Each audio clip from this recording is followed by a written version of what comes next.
Now it's time to take a look at the just released mobile game Monument Valley 2. Big announcement last week at Apple's WWDC. The developers are here with us to talk about it. Right now, we're going to check out the trailer for Monument Valley 2.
All right, I am now joined by us two head of studio, Dan Gray, for a live playthrough of Monument Valley 2.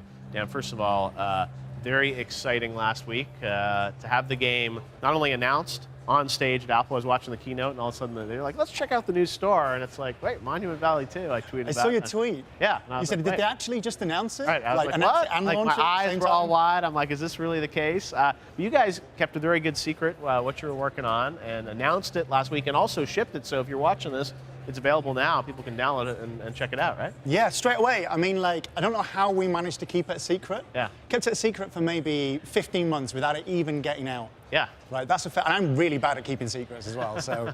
So tell us a bit about, the first game won, Apple Design Awards. Everyone loved it. It was just, so beautiful, the art and the music and the gameplay.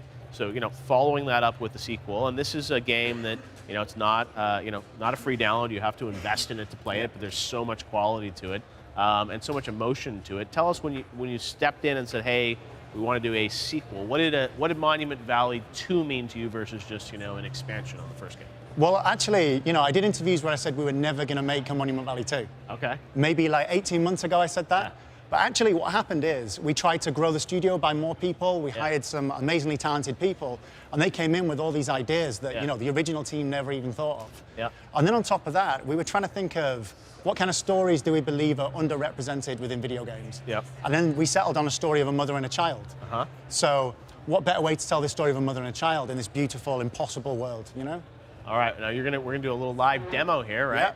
Yep. Off your iPhone, because that's where the video game world I know, is going. it's got to be real. This is actually my own phone, so hopefully no pop-ups happen. I was going to say, you never know who's going to be, when Tim Cook texts you, it's going to be, you'll say, great job on the show. Yeah. All right, so let's take a look here. Again, the amazing kind of isometric look and feel to it. First of all, how has the reaction been a weekend? The reaction has been amazing. I mean, it's been really interesting because the game's specifically designed to be for a broad range of people. Yeah.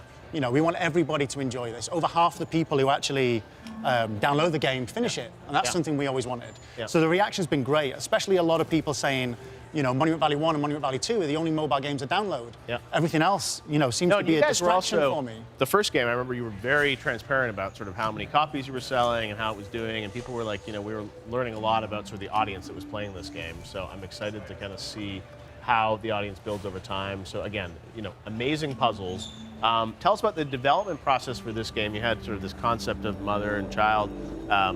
Was the development for this game any different than the first one? I mean, it sounds like you spent a little more time on it, right? It's a little bit more time, slightly larger team. Yeah. And then it's really hard to do a sequel because you don't want to alienate what people loved about the first game, whilst at the same time, you want to do something all new. Yeah. I mean, this level's a really good example because we try and take inspiration from a whole wide range of different sources. Yeah. And this one in particular, I think the references were Candy, drag queens, and Nicki Minaj music videos. Perfect combination. Candy, drag queens, Nicki Minaj. So we joined this, in the story about halfway through, okay. And the child is learning to do things on its own for the very first time.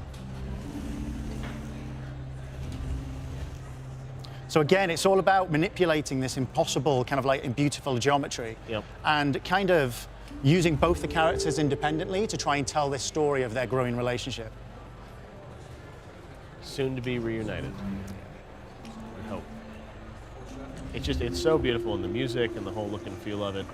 You know, taking that amount of time to build the game, so 18 months. I mean, it's.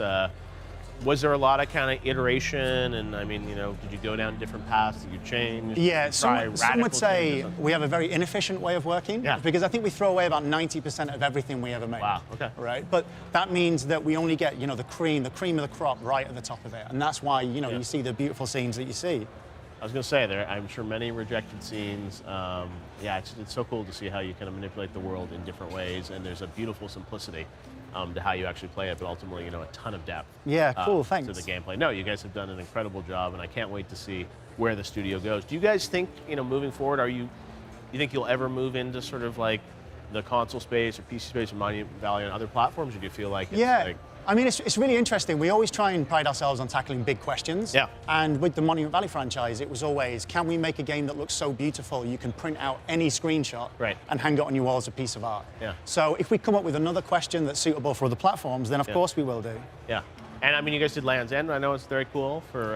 Yeah, I mean, again, VR. the big question there was, can we create a VR game that you can put on anybody's head and not tell them how to use it? Yeah. Instead of expecting them to use a controller with something in front of their face. Yeah. So, you know, every single time. So if we come up with another concept, another design, which we will be doing this summer, now we're going to go back to prototyping. Yep. Hopefully Ready we come up with another one of those big answers. I'm sure you will. It's such a beautiful game, and unlike a lot of games at E3 that we're talking about that are, you know, sometimes months or years away, Monument Valley 2 out now. I really appreciate you guys coming all the way over from London to hang out at E3, because we need more games like this at E3, cool, more thank you mobile very stuff. much. So Dan, thank you so much for making the trip. Thanks a lot, man. Great to have you live here on YouTube. We're going to go back to